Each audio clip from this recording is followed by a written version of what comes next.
guys, it's Nana, Foxxy Mama 365, and I'm back again with another Real Housewives of Potomac, Season 5, Episode 11. It's taxing times on Blurry Lines, okay? So pretty much Karen has been invited to her homecoming, and she's excited to be going for the parade, and she's invited Giselle and Ashley. I thought inviting Giselle was a little like, okay. I think Karen and Giselle are friends somewhat, but they just can't help but keep taking digs at each other. It's kind of like the fight for who is the HBIC in charge, okay? Yeah. So anyway, so the ladies are happy to be going with Karen to actually get to, you know, see her family and get to know more about her. Still no remorse from Monique.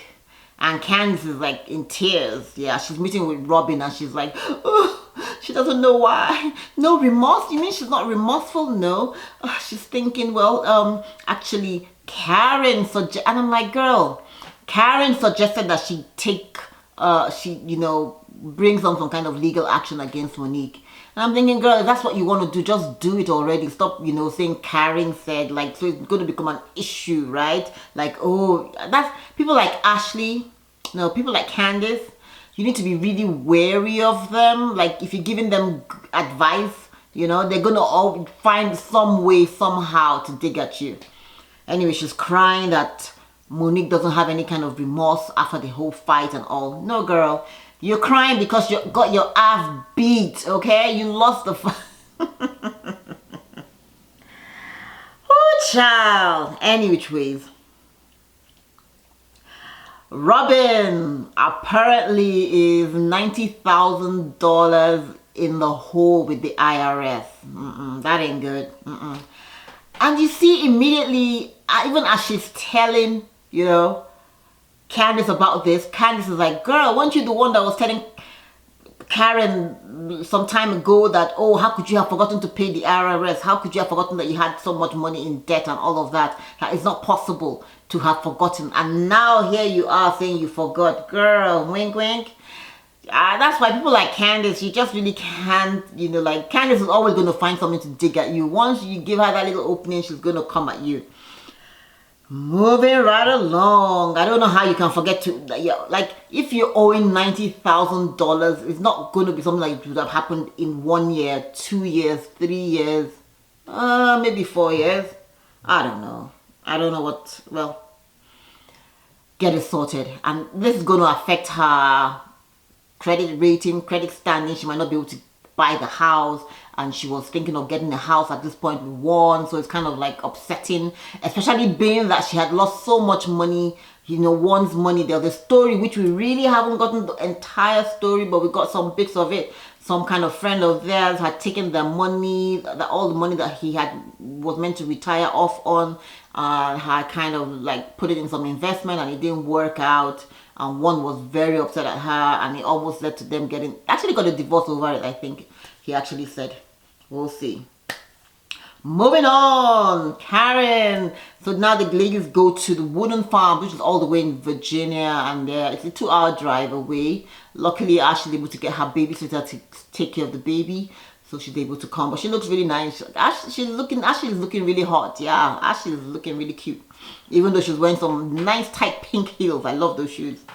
Anyways, I love the fact that Karen is sharing her history. They used to be slaves, and her family has been on the farmland for over 100 years. I love anything that has to do with slavery. I can't get enough slavery stories because it's just a story that it's real life, and you know, people like, I just can't get enough of it. Anyways, then they're also growing corn on it, and they're doing so much more, and they have been able to buy the land. Even after being slaves, they're able to buy the land off and still continue farming, and they're still doing well, and they're still feeding America. I totally loved Karen's story. Yeah, so we get to see some of her auntie from her, I think her dad's sister, and a few cousins who are still in the house, which is kind of neat, okay? And while they're out trying to harvest some corn on the tractor, Monique calls, and Monique once again, she calls Ashley and goes straight into a tirade about Candice. at this point, it's beginning to become annoying. Even I was like, oh girl, give it a rest. Okay, Monique, give it. How about say, you know what, today, I ain't gonna speak that heifer's name. Just try that. It might work. So of course, even the ladies are like, well, some of Giselle obviously clearly doesn't want to have anything. She's like, nope. And of course, Ashley and they're kind of like, oh, well, what can they do? You know, they want to listen to her, hear her out. But at the same time, they're also thinking, okay, you know what? And then Karen confesses that, yeah, actually, since she was so, you know, hot up on it, I did advise Candace to take legal action. I'm happy that she came out with it, but we'll see. We'll see how that works out.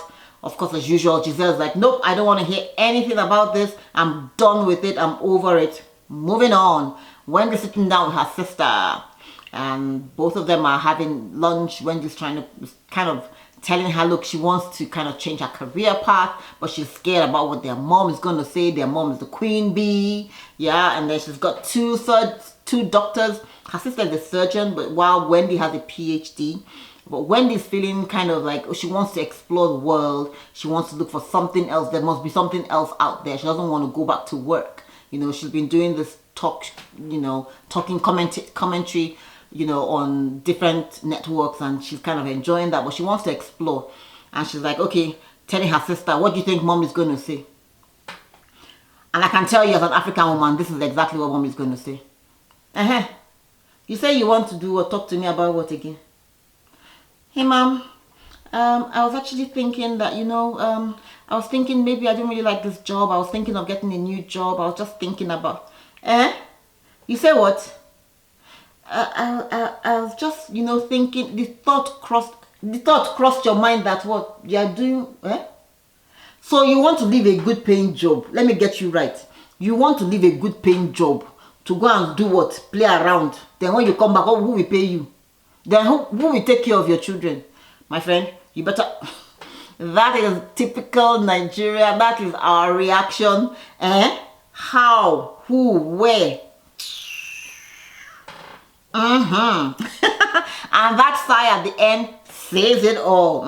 That means regulate your brain, okay? Before I use something to slap the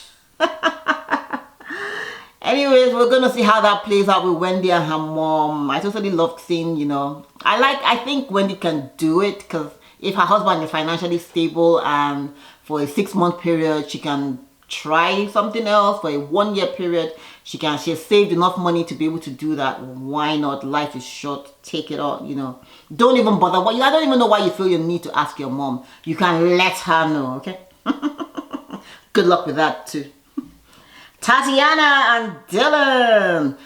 I totally love, this is, honestly, Robyn is such a beautiful lady, and I've been saying this, I totally love seeing, listen, Robyn, be gone. Can Tatiana be here to stay? Okay? I keep saying that I love Robyn in this role. I love the black hair on her. It is, you know, different. It is so pretty. Totally loved it. You know, so she comes in as she's Tatiana from Latvia, okay? And she's meeting Dylan, who's buying drinks for her. So pretty much they are on a date. And she's getting something to drink, and she gets to talking about the finances and all of it. And of course, he's like, one comes right back, okay?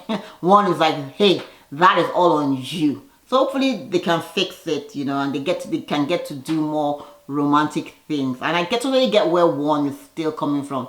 But it's been so many years after since the loss of the money originally. So hopefully they can move on from this, okay?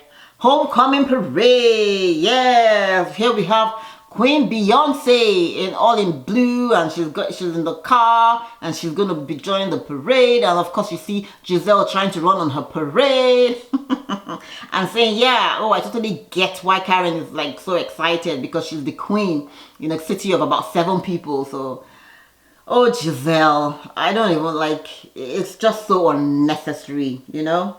Miss Dorothy get to sitting down with Candace. They're trying to adopt a dog. Candace, that is, with Chris are thinking about adopting a dog, which is kind of neat. I wish, you know. And they're picking a little nice, little cute dog. She likes little dogs and he likes big dogs. So of course, Miss Dorothy gets to talking about the fight and thinking, hey, what have you done about it? What are you going to do? Girl, ain't no time to waste. Call the attorney, okay? Immediately. And that's always the issue. You know, Candace is making it look like, oh, it really wasn't her, you know, wanting to do this. I know where Candace is going. It's like, oh, my mom, Karen, and all the other people were the people that, like, Candace is trying to make it out like she doesn't want to do this. It's just like other people are pushing her to do it. But Candace, if you want to sue Monique, it's your right. Monique shouldn't have put hands on you. So please do it, but stop using other people. That's just my thing. Monique is sitting down with her pastor and first lady, okay, with her husband Chris. She goes straight away once again talking about Candace and how Candace was aggressive and not compact, whatever. You know, like, at the end of the day, Monique just had a baby about a year ago. There were the rumors about her by Sheriff, and all these things had pretty much been building. She's also trying to build her Not for Lazy Mom business, which a lot of women will say, but girl, you have the financial assistance. But that, even with that, you need to understand that having 3 young children on its own, even with help, is hard. And then there might be times when you won't even have that support. So it might not really have been about Candace. However, you should have drawn yourself back and gotten to the point where you can say, you know what, I am actually upset with Sharisi for spreading those rumors and lies about my family. I don't really think, like, even if Candace was doing all of that, which she normally does, and she does to quite a few other people, like last year she was literally attacking Ashley, like about Ashley's drinking, and it didn't even have anything to do with her, but Ashley never, you know, fought, you know, got physical with her. So I don't even know why. I just felt it was misplaced aggression. I think she's upset about a lot of other stuff, which is what her pastor is saying, that she probably got into survival mode and she just needs to take a step back, that it really didn't have anything to do with Candace. She was really, like, you know, piping up about a lot of stuff. And at this point, Monique can actually see it and gets it and is like, oh, wow, I shouldn't have really done that. She didn't deserve that, you know. And she's like, I think I'm going to apologize to Candace. And I think that's the adult thing to do. Even if she's going to sue you or take you to court, I mean, the right thing to do is to apologize, you know, and hope that she can also, you know, also come and to see that what she also did, her part that she also played, that is Candace also played a part in getting her ass beat, okay? So, of course, Chris is also saying, oh, yeah, you know, Candace's husband is my friend, and it's kind of weird that I haven't called him, I haven't spoken to him, and that's because I'm riding with you as my wife, which is cool, you know, which is the right thing for him to have done. However, you know, they do owe Candace an apology, and then it's up to Candace to, you know, do whatever she wants to do. If she wants to go to, which is why I always say, you know, take a step back, walk away when you can.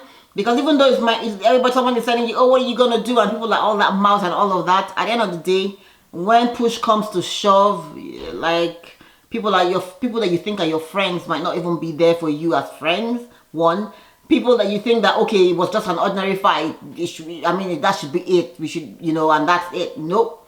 Now it's going to linger on all, you know, like it's kind of sad. Anyways. Thanks guys for watching, and be sure to subscribe and like. Thank you.